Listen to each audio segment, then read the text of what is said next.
इंदौर के राजा Raghuvanshi murder case ने पूरे देश को हिलाकर रख दिया था, लेकिन अब इस सस्पेंस भरी कहानी से पर्दा उठ चुका है।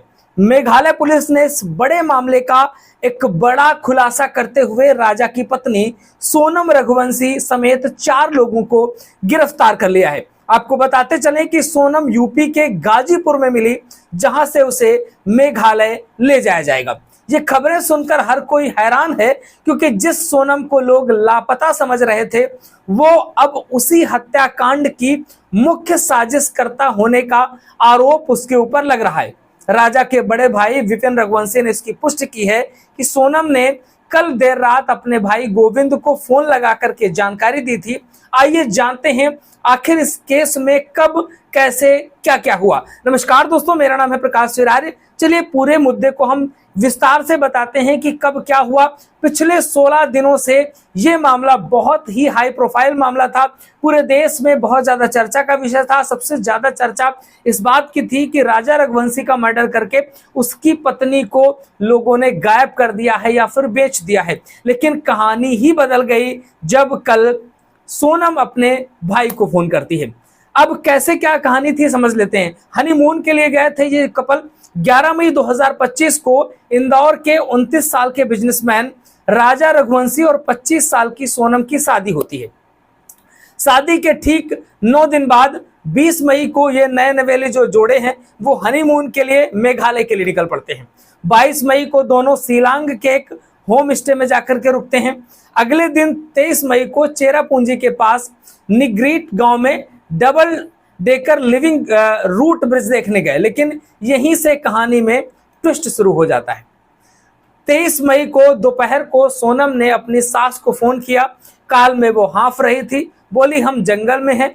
उसने ये भी कहा कि वो 11 का व्रत रखे हुए है। जिस दिन 11 थी उस दिन की बात है, 11 का व्रत रख रही थी और उसे नहीं तोड़ेगी। ये आखिरी बार था जब दोनों की परिवार से बात हुई। इसके बाद राजा और सोनू दोनों का फोन स्विच ऑफ हो गया। उन्हें ढूंढने के लिए सोनम का भाई और रिश्तेदार शिलांग चले गए। शिकायत के बाद सर्चिंग शुरू की गई।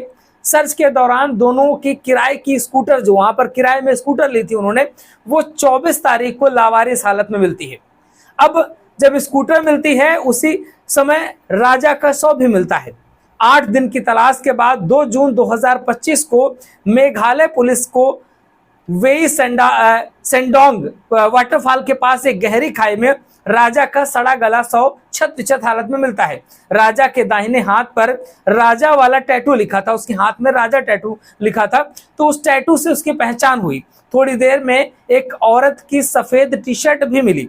पोस्टमार्टम से पता चला कि राजा की हत्या मौचेट से की गई है, लेकिन सोनम का कोई भी सुराग नहीं था। पुलिस, एनडीआरएफ, एसडीआरएफ और स्पेशल ऑपरेशन टीमें जंगलों को खंगालती रही, जंगलों में तलाश करती रही। एक काले रंग के रेनकोट में कुछ खून के धब्बे मिले, लेकिन ये सोनम का नहीं था और ये पक्का नहीं हुआ। राजा का शव इंदौर लाया गया, अंतिम संस्कार कर दिया गया। इसके बाद उसके घर पर पोस्टर लगे, मैं मरा नहीं मारा गया। परिवार ने सीबीआई की जांच की मांग करी, शक जताया कि सोनम को किडनैप कर लिया गया है और राजा की हत्या कर दी गई है। यह मामला यहां तक चल रहा था। सोनम के भाई गोविंद और राजा के भाई विपिन मेघालय में तलाश में जुटे थे। गोविंद ने कहा मेरी बहन जिंदा है, उसे किडनैप कर लिया गया है।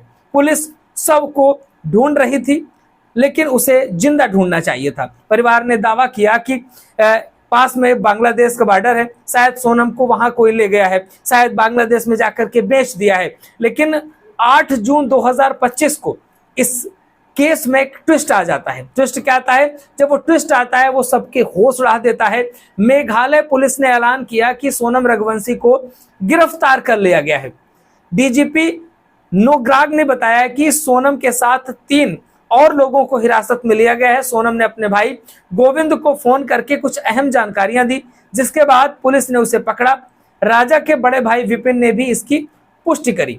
अब ये सारी चीजें निकल करके आई, जिससे कि सोनम की गिरफ्तारी हुई और जानकारी निकल कर के आ रही है कि सोनम का कोई राज कुशवाहा करके कथित बॉयफ्रेंड था, वो भी इस हत्या में शामिल है और उसी ने इस पूरे घटनाक्रम को अंजाम दिया है। इसी बीच में 22 मई को सीसीटीवी फुटेज में राजा और सोनम शिलांग के होम स्टे में सामान्य नजर आ रहे हैं। सोनम ने जो सफेद रंग की टी शर्ट पहनी है वो राजा केशव के पास मिलती है। सोनम का जो आखिरी काल होता है उसमें सास से बातचीत होती है, इसमें वो थकी हुई परेशान लग रही है और जंगल और खराब खाने की शिकायत कर रही है। अब जो मर्डर का हथियार था मौचेट, वो नया था जो कि सिर्फ हत्या के लिए खरीदा गया था, वो मिला है। गाजीपुर कैसे पहुंची सोनम? पुलिस ने सोनम को यूपी के गाजीपुर से गिरफ्तार किया है। हालांकि ये अभी तक क्लियर नहीं हो पाया कि सोनम गाजीपुर कैसे पहुंची, लेकिन उसके भाई से बातचीत और कुछ सबूतों ने उसको सस्पेक्ट बना दिया। अब बहुत सारे ऐसे सवाल हैं जो कि अनसुलझे हैं। आखिर कौन कौन से ऐसे सवाल हैं जो कि अनसुलझे हैं, जिनको समझना जरूरी है। पहली बात, सोनम ने राजा की हत्या क्यों की या क्यों करवाई?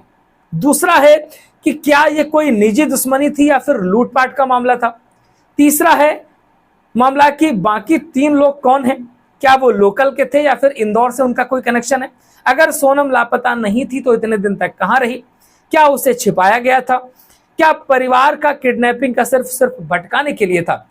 परिवार का दर्द जो है वो दिख रहा है जनता के सामने, वो लोग क्लियर बयां कर रहे हैं और बहुत ज्यादा आक्रोश है। लेकिन इसी बीच खबरें भी निकल करके आ रही हैं कि राज कुशवाहा नाम का व्यक्ति था जो कि सोनम का बॉयफ्रेंड है और उसने मिलकर के हत्या कराई है।